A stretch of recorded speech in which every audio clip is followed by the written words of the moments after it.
36-6. Duduklah. Sudahlah. Duduklah. Duduklah. Apa duduklah? Duduklah. Engkau parti pun tak ada lah. Duduk. Don't hide behind civil servants.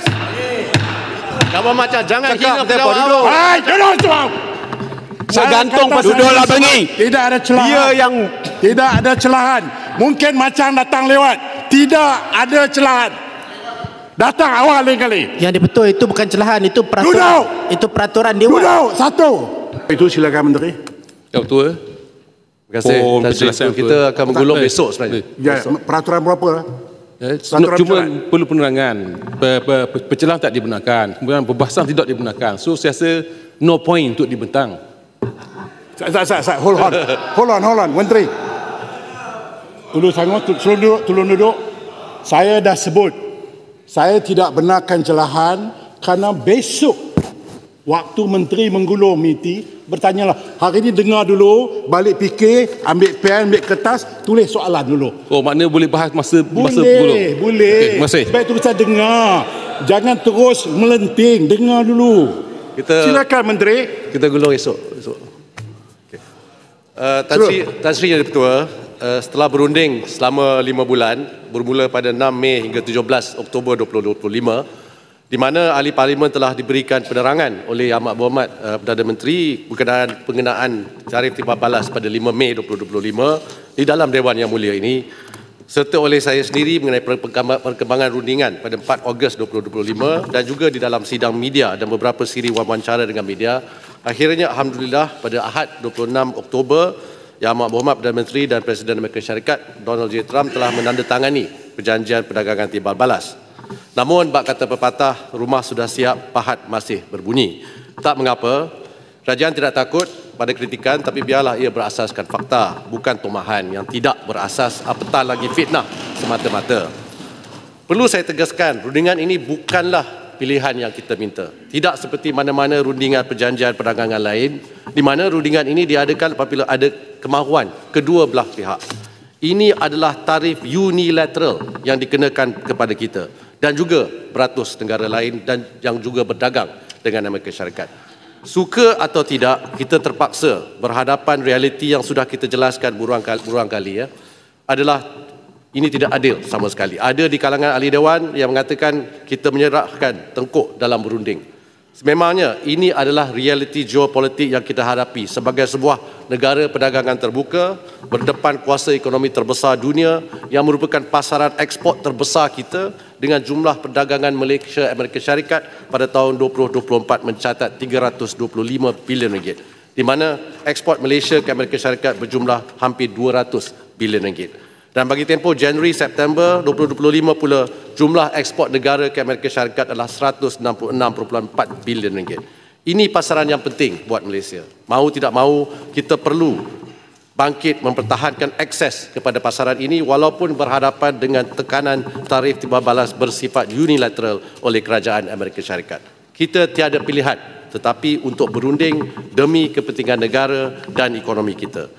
Dan sebagai sebuah kerajaan yang bertanggungjawab, kita tidak memberi alasan dan mencari salah. Tetapi kita terus bertindak pantas dengan penuh khemah dan bijaksana. Bangkit berunding untuk mempertahankan kelangsungan perniagaan, melindungi punca pendapatan rakyat, mengekalkan pasaran ekspor kita dan mempertahankan maruah negara. Ini secara praktikal, tegas dan berprinsip sebagai sebuah negara merdeka lagi berdaulat. Atas dasar itu saya ingin menjawab satu persatu kemusykilan yang dibangkitkan oleh ahli-ahli yang berhormat. Tapi sebelum itu, izinkan saya terlebih dahulu menjelaskan perkara-perkara pokok perjanjian perdagangan timbal balas dengan Amerika Syarikat ini. Jadi Tan Sri Yang Di-Pertua, kita perlu menginsafi bahawa hakikatnya perjanjian ini melibatkan punca rezeki jutaan rakyat Malaysia yang bangun setiap pagi, pergi bekerja, mencari rezeki, merentasi pelbagai sektor seperti E&E, aeroangkasa, getah, koko, farmaceutical. Kalau kita cuai, leka, tidak bertindak pantas dan tidak tegas bangkit mempertahankan hak kita, merekalah yang akan hilang kerja, hilang punca rezeki. Bukan kita yang duduk selesa dalam dewan ini. Oleh itu, apabila kita menilai perjanjian perdagangan timbal balas ini, ada beberapa fakta yang mesti difahami dengan jelas. Seperti berikut. Tarif timbal balas telah dikenakan ke semua negara rakan dagang Amerika Syarikat, bukan sahaja kepada negara yang mencatatkan lebihan dagangan dengan Amerika Syarikat. Malah negara-negara yang mempunyai defisit perdagangan dengan Amerika Syarikat seperti Singapura, Australia dan lain-lain mengimbas kembali pada 2 April 2025. Malaysia telah dikenakan tarif 24% yang kemudiannya dinaikkan kepada 25% pada bulan Julai 2025. Berikutan ketidakseimbangan perdagangan antara Malaysia dan Amerika Syarikat. Pada waktu itu Amerika Syarikat melihat wujudnya pelbagai halangan tarif dan bukan tarif terhadap import barangan Amerika Syarikat yang telah mengakibatkan Amerika Syarikat menghadapi defisit perdagangan yang tinggi dengan Malaysia. Walaupun pada masa itu Malaysia berada di dalam situasi yang lebih baik berbanding dengan negara lain yang mengeksport barangan produk yang sama seperti Vietnam, Thailand dan Indonesia, Malaysia mengambil keputusan untuk memulakan proses rundingan dengan Amerika Syarikat seawal Mei 2025 bagi mendapatkan kadar tarif yang lebih rendah agar barangan ekspor Malaysia terus kekal berdaya saing. Pendekatan ini juga dilihat boleh memberi kelebihan kepada negara berbanding dengan pilihan tidak berbuat apa-apa atau mengambil tindakan balas, retaliation.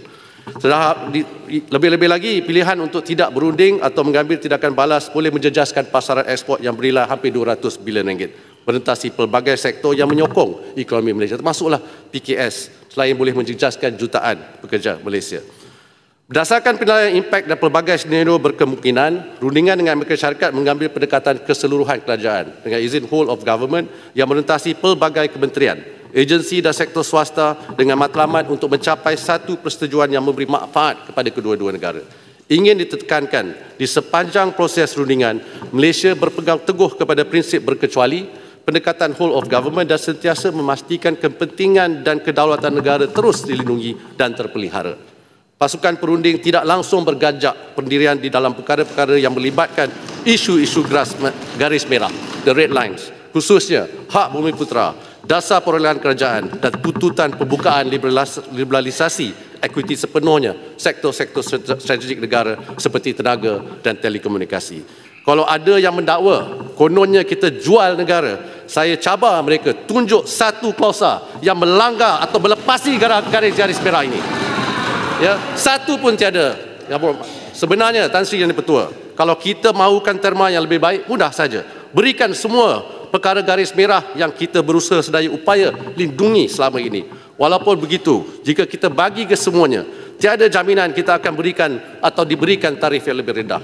Ini hakikatnya. Tetapi kita tetap dengan pendirian kita. Pertahankan kepentingan negara. Tidak berganjak walaupun seinci dalam mempertahankan garis-garis merah ini.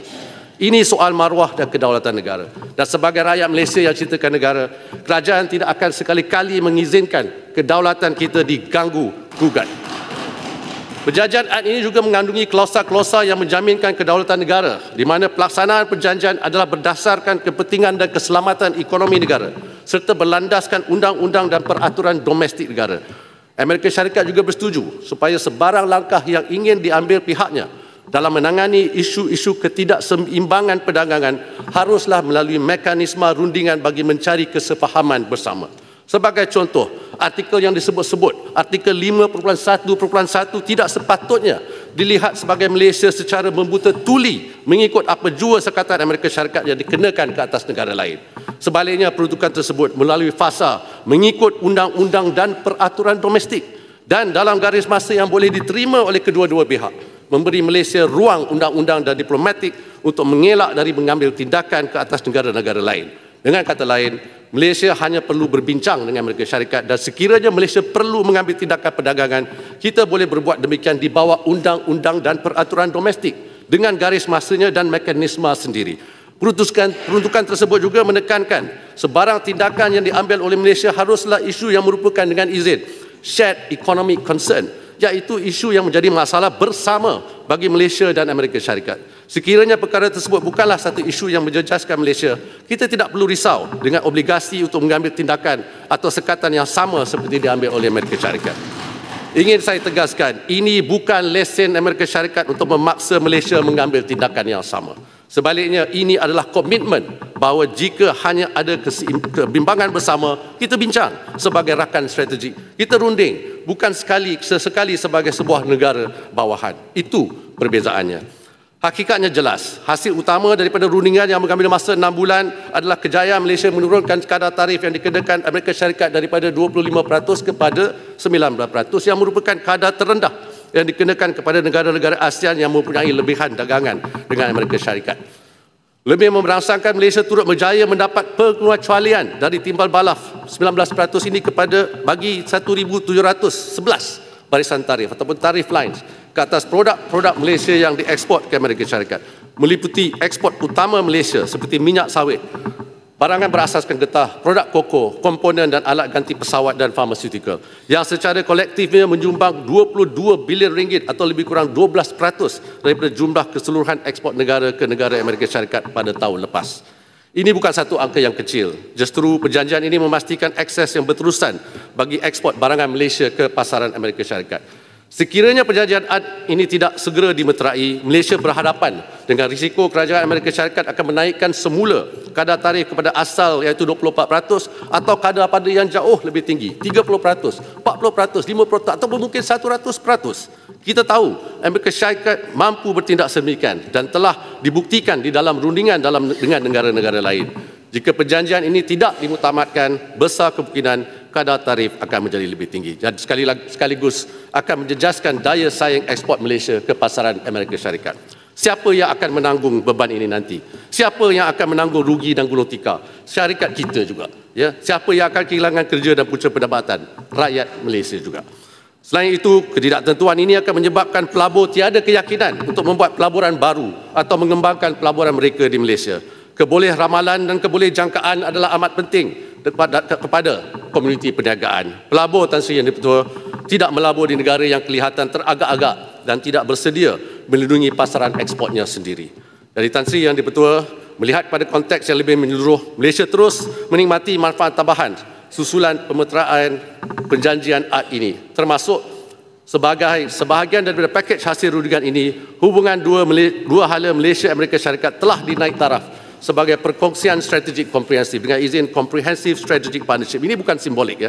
Ini meletakkan Malaysia dalam kelompok kecil rakan kongsi utama Washington dan yang memberi kita line of sight terus kepada peluang pelaburan berteknologi tinggi, pemindahan teknologi dan akses rantai bekalan yang lebih selamat. Dari segi hubungan perdagangan dan pelaburan, Malaysia kini dianggap sebagai rakan kongsi rantai bekalan yang dipercayai dengan izin Trusted Supply Chain Partner yang dilihat akan melancarkan lagi aliran perdagangan barangan, termasuk barangan strategik dan berteknologi tinggi bagi mencapai matlamat pelan induk perindustrian baru. Ini mampu mempertingkatkan lagi daya saing ekonomi kita sekaligus menjayakan aspirasi kerangka ekonomi kita untuk menjadikan Malaysia antara 30 kuasa ekonomi terbesar dunia. Sebagai rakan kongsi rantai bekalan yang dipercayai, Malaysia berpotensi tinggi untuk menarik lebih banyak pelaburan dari Amerika Syarikat dan pelbagai negara lain yang ingin mengeksport ke Amerika Syarikat, sekaligus mengukuhkan kedudukan Malaysia sebagai hub dan destinasi pelaburan terpilih di rantau ini. Sebagai rekod, setakat Januari hingga Jun 2025, pelaburan yang diluluskan dari Amerika Syarikat mencatat 10.4 bilion ringgit. Manakala secara kumulatif sehingga 2024, rekod pelaburan dari Amerika Syarikat adalah berjumlah 218.2 bilion ringgit. Dan berdasarkan komitmen tinggi Malaysia melalui AD, Kerajaan Amerika Syarikat menyatakan akan memberi pertimbangan sewajarnya kepada Malaysia dalam penentuan hasil siasatan bagi sektor semikonduktor di bawah Seksyen 232 Akta Pengembangan Perdagangan 1962 yang ini dijangka dimuktamadkan pada akhir tahun ini. Dengan kata lain, sektor semikonduktor Malaysia yang menyumbang 56.2 bilion ringgit ekspor ke Amerika Syarikat pada tahun lepas atau hampir 10% jumlah keseluruhan import semikonduktor Amerika Syarikat kini berunding sebagai rakan bernilai bekalan yang kritikal, bukan sekadar vendor biasa. Yang paling utama perjanjian ini memberi kepastian dan kebolehjangkaan di mana elemen-elemen ini adalah amat penting dalam dunia perniagaan dan pelaburan. Dan izinkan saya sebut, bila negara-negara lain kelak merujuk kerangka Malaysia Amerika Syarikat ini sebagai penanda aras, jangan pula yang cuba menulis naratif seolah-olah Malaysia mengikut negara lain. Dalam kes ini, negara lain yang ikut kerangka Malaysia. Jadi Tan Sri Yang di-Pertua, izinkan saya mengambil kesempatan ini untuk turut memberi maklum balas kepada isu-isu yang telah dibangkitkan oleh ahli-ahli yang berhormat sekalian.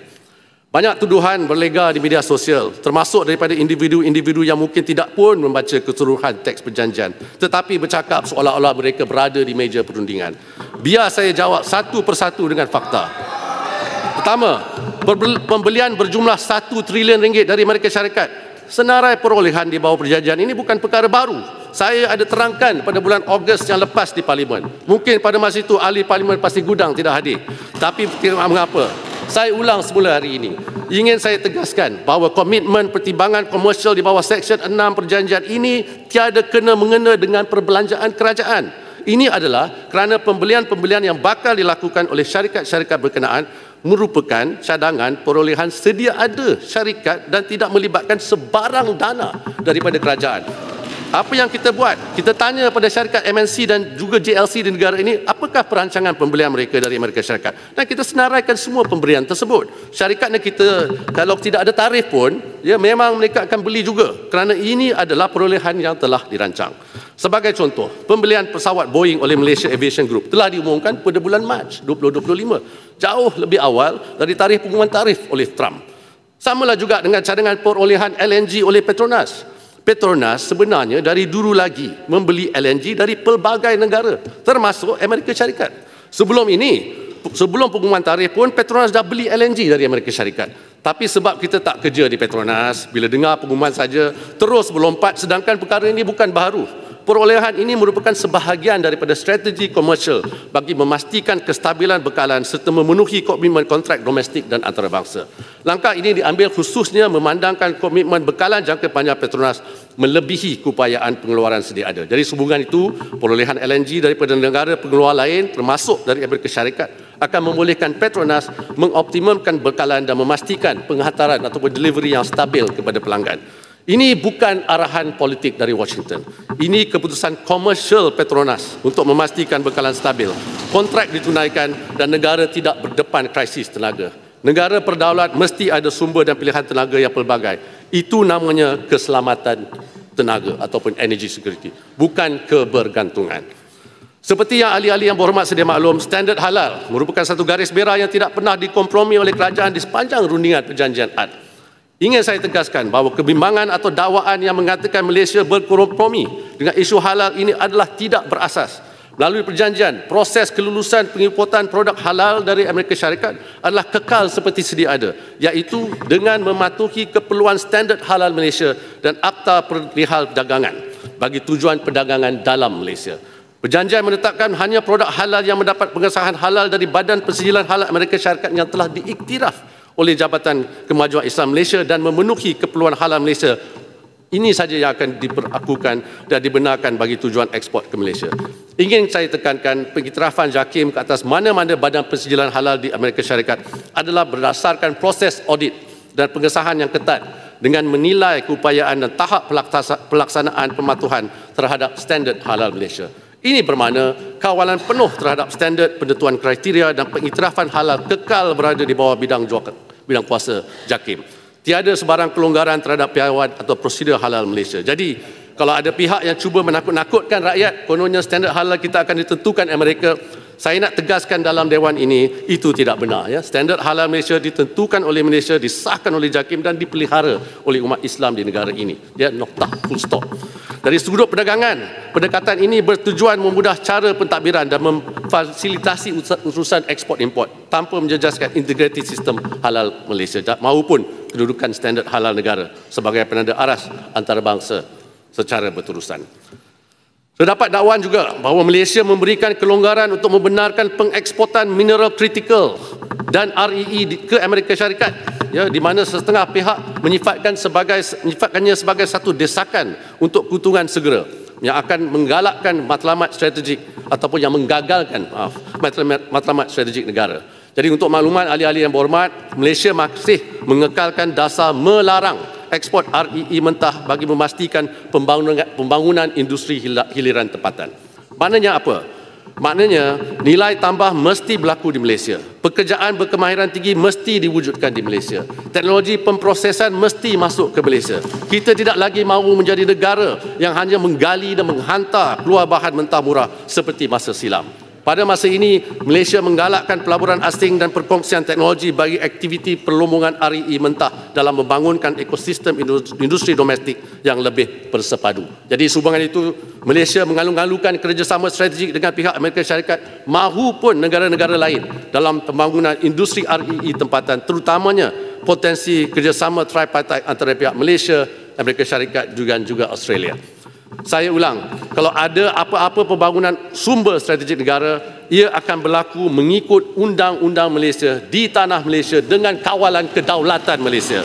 Ya, bukan sesuka hati mengikut kehendak pelabur asing. Saya juga ingin jelaskan satu perkara penting supaya tidak berlaku sebarang kekeliruan atau diputar belit. Dasar kita bukan untuk menghalang perdagangan selama-lamanya. Dasar kita ialah untuk menghalang ekspor bahan mentah murah yang tidak diproses supaya nilai tambah berlaku dahulu di Malaysia. Seperti mana sektor lain seperti oil and gas, getah, koko, minyak sawit, Malaysia tidak menghalang ekspor produk hiliran dan bahan yang telah diproses. Prinsip yang sama terpakai kepada REE dan juga mineral kritikal. Selepas diproses di dalam negara mengikut undang-undang dan piawaian kita sendiri dan selepas nilai itu dicipta di sini, produk hiliran bernilai tinggi bolehlah dieksport sebagai sebahagian daripada rantaian bekalan global. Inilah caranya kita memastikan pekerjaan berkemahiran tinggi, teknologi pemprosesan dan nilai industri kekal di Malaysia, bukan disedut keluar sebagai biji mentah dengan harga murah. Umumnya, pelaksanaan fasilitasi dan semua pelaburan di bawah perjanjian ini akan terus tertakluk dan dilaksanakan selaras dengan undang-undang dan dasar negara. Ianya bagi memastikan sektor strategik kekal dilindungi dan dalam masa yang sama memperkukuhkan peluang baru untuk rakyat dan juga industri domestik. Tan Sri Yang Ketua, berdasarkan faktor-faktor di atas serta kelonggaran yang diberikan oleh pihak Amerika Syarikat berbanding dengan tuntutan awal, perjanjian ini disifatkan sebagai kesepakatan yang memberi manfaat kepada kedua-dua pihak, termasuk sektor perniagaan dan ekspor Malaysia. Kenyataan ini disokong oleh pelbagai persatuan industri tempatan. Malah, ramai dalam komuniti industri memberitahu MITI secara terus terang, kalau rundingan ini gagal, mereka bukan hanya rugi keuntungan, mereka mungkin terpaksa menutup operasi dan memberhentikan pekerja Malaysia. Inilah realiti yang kami tangani setiap hari, jauh dari platform politik maupun retorik media sosial. Saya juga ingin mengulangi bahawa pendekatan Malaysia dalam rundingan adalah berasaskan prinsip keterbukaan dan kepentingan jangka panjang nasional, berpaksikan kepada perlindungan bagi kelangsungan syarikat termasuk PKS dan rakyat Malaysia yang menimba rezeki melalui ekosistem sektor perniagaan dan pembuatan yang mana destinasi ekspor adalah ke pasaran Amerika Syarikat. Rundingan ini juga tidak bermaksud persetujuan mutlak ke negara terhadap semua syarat yang dikemukakan oleh Amerika Syarikat. Sebaliknya, perjanjian ini menjanjikan ruang untuk Malaysia memastikan semua ataupun peluang untuk berbincang dengan dan berunding sentiasa terbuka agar isu-isu dapat diselesaikan tanpa menjejaskan kepentingan dan kedaulatan negara. Dengan bahasa mudah, perjanjian ini bukan cek kosong kepada Amerika Syarikat. Ia adalah pagar yang kita bina supaya apa-apa tindakan selepas ini mesti melalui rundingan, bukan ugutan unilateral. MITI juga ingin terus menegaskan bahawa perjanjian ini bukan satu-satunya inisiatif yang dilaksanakan oleh kerajaan bagi menangani isu geoekonomik dan geopolitik global. Sebagai langkah jangka panjang, kerajaan sedar bahawa Malaysia tidak boleh bergantung kepada hanya satu atau dua pasaran atau rakan dagang utama saja. Justru kita sedang giat berusaha untuk terus mempelbagaikan destinasi pasaran ekspor di samping mengukuhkan kedudukan Malaysia di pasaran yang sedia ada. Jadi pendekatan utama kita adalah melalui pengukuhan FTA sedia ada dan perundingan FTA yang baru seperti Republik Korea, UAE, EFTA yang berjaya dimuktamadkan pada tahun ini. Tan Sri Yang Ketua, dalam memuktamadkan perjanjian tarikh timbal balas dengan Amerika Syarikat ini, saya ingin merakamkan penghargaan dan mengucapkan juga jutaan terima kasih kepada pasukan penjawat awam dan juga pelbagai kementerian, jabatan dan agensi yang membantu dan dirujuk sebagai sepanjang proses rundingan. Sememangnya, penjawat awam ini terdiri dari pelbagai latar belakang, kepakaran dan pengalaman. Selama lebih 6 bulan, mereka telah bertukus lumus, menggembleng usaha, bersengkang mata dan memerah keringat untuk memastikan kepentingan negara terus terjamin. Maruah kita terus terbela dalam kita dihimpit ke mulut tarikh timbal balas ini. Bayangkan perbezaan waktu 12 jam dengan Washington DC di Amerika Syarikat. Bermakna pasukan kita di Malaysia terpaksa berunding di waktu malam dan awal pagi ketika rakyat Malaysia kebanyakannya sedang lena di buai mimpi. Sesudah bersengkang mata, mereka masuk bekerja menjalankan tugas hakiki pula di siang hari. Tan Sri Yang Ketua, berbalik semula kepada prosesnya. Setelah berunding, hasil rundingan dengan rakan sejawat di Amerika Syarikat perlu dirujuk kepada kementerian-kementerian yang berkenaan untuk mendapat maklum balas dan kemudian diangkat untuk dibincang dan diputuskan di dalam kabinet. Saya sendiri pernah mengatur perbualan telefon di antara Presiden Tam dan Perdana Menteri pada pukul 6 pagi. Sememangnya proses rundingan ini rumit dan amat mencabar. Seperti yang saya pernah jelaskan sebelum ini, perjanjian tarikh balas unilateral ini adalah sesuatu yang dengan izin Tuan Yang Ketua, Tan Sri Ketua, adalah unprecedented. Ahli-ahli yang berhormat perlu faham, kita bukan berunding FTA yang biasa yang selalunya mengambil masa bertahun-tahun. Rundingan FTA yang paling pantas yang pernah dicapai pun mengambil 18 bulan, 1,5 tahun. Kita berunding dalam keadaan Malaysia dikenakan tarif. Tekanan masa bukan ditentukan oleh Putrajaya. Tekanan masa itu datang dari Washington. Inilah sebabnya rundingan ini menjadi antara yang terpantas dan paling rumit dalam sejarah rundingan perjanjian perdagangan negara.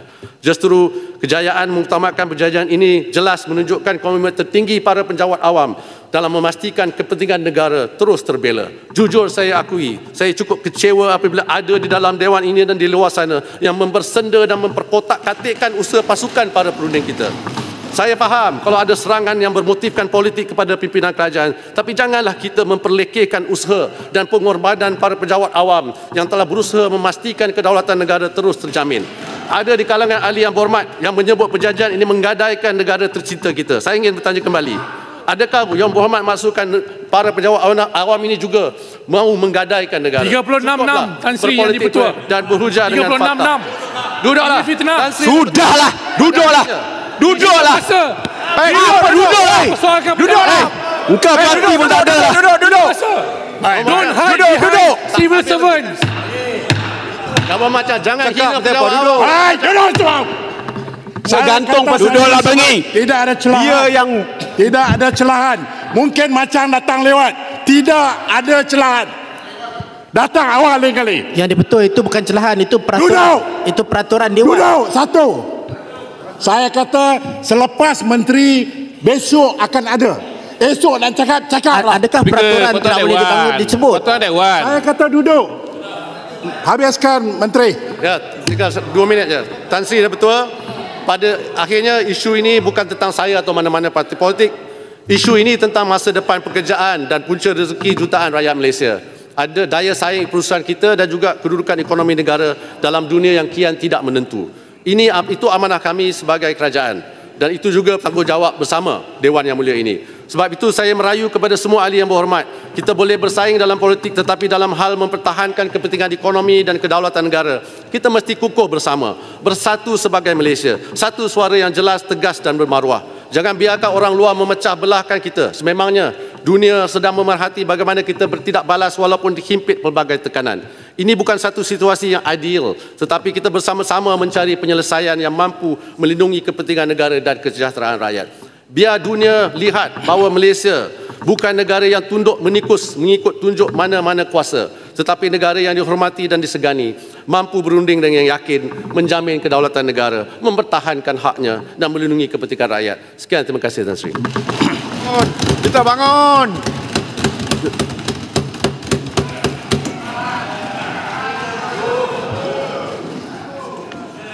Baik, Yang Berhormat. Sekarang tamatlah sesi penerangan Yang Berhormat Menteri Pelaburan, Perdagangan dan Industri. Besok 30 hari bulan, saya ulangi, besok 30 hari bulan ialah waktu untuk Menteri menggulung, Menteri MITI. Jadi ada apa soalan boleh kemukakan besok. Satu lagi ingatan saya, take my word for this. Siapa-siapa juga sama belah sini atau belah sini yang menghina pejabat awam, I will take action. I will take action. Anda boleh komen tentang ahli politik. Do not. Jangan komen lagi, dengar dulu. Jangan sebut, jangan kutuk, jangan. You nak tanya menteri kita tidak puas hati terhadap itu lain. Jangan hina pejabat awam. Period. Tapi bila You want me to produce apa yang saya tengok, ada apa yang hantar pada saya? Don't challenge me, please. Ada orang kutuk KSU, ada orang kutuk macam-macam. Don't do that. So don't do that. Saya nak remind, tak boleh bangun. Saya bagi pilihan, besok kita akan mulakan sesi di peringkat dasar untuk menteri-menteri jawab. Anda boleh bertanya menteri. Macam duduk, semua duduk dulu. Duduk semua. Duduk, please. Reminder saya, anda boleh kritik menteri. Anda boleh kritik timbalan menteri. Jangan kaitkan penjawat awam. That's what I'm saying. If that sentence too plain you don't understand, I'm so sorry. Jangan tanya saya. I am telling you now. No, don't ask me. Saya kata bila esok you bertanya dengan menteri, straightforward. Jangan kaitkan dengan penjawat awam. Itu saja. Silakan, Pak. Tan Sri Speaker, kalau saya boleh, terima kasih penjelasan Tan Sri Speaker berkaitan dengan pertanyaan esok. Jadi saya mohon pada Tan Sri Speaker untuk Menteri MITI esok bagi masa sepanjang-panjangnya untuk Menteri MITI berbahas. Be fair to him. Yang tu you ask me, bukan menteri, ask me. Tak, ya, saya minta dengan Okay, Tan Sri Speaker bagi masa seluas-luasnya untuk Menteri MITI menjawab sebarang pertanyaan daripada pihak kami, kerana itulah hanya ruangnya ada. Terima kasih. Baik, besok minta kebenaran kepada saya. Apa lagi pula? 18.1 Tan Sri Yang Ketua. Ya. Ya, selari dan senada dengan Putrajaya, saya dah hantar usul semalam dan saya harap kalau Tan Sri boleh bagi persidangan khas esok, Menteri MITI bagilah seluas-luas masa supaya kami boleh grill dia sampai kami puas hati. Setuju semua? Rakyat nak tahu. Rakyat nak tahu jawapan terperinci setiap butiran perkataan koma dan istilah shawl itu sendiri. Kita nak tahu. Jadi perlu Tan Sri, rakyat disetuju. Permintaan itu bukan ditujukan kepada menteri, permintaan itu ditujukan kepada saya. Bolehkah Yang Berhormat Speaker mempertimbangkan? That should be the ayat. Ya. Tan Sri Dipertua, bolehkah Tan Sri mempertimbangkan usul saya? That's good, Sultan. Terima kasih, Tan Sri. Yang baik. Okay. Jangan tuju pada menteri. Speaker, sehubungan dengan apa yang dikatakan oleh Mahjong, masa menteri menggulung sebenarnya menjawab apa yang kita tanya. Ya. Jadi kalau Speaker boleh beri ruang tersebut, kita itu kuasa saya. Saya akan berikan, insyaAllah. Okey, terima kasih banyak. Tan Sri Yang Ketua. Apa lagi? Perkara lain. Ya, perkara lain. Perkara lain. Bukan MITI. Bukan. Bukan mana? Pada apa ni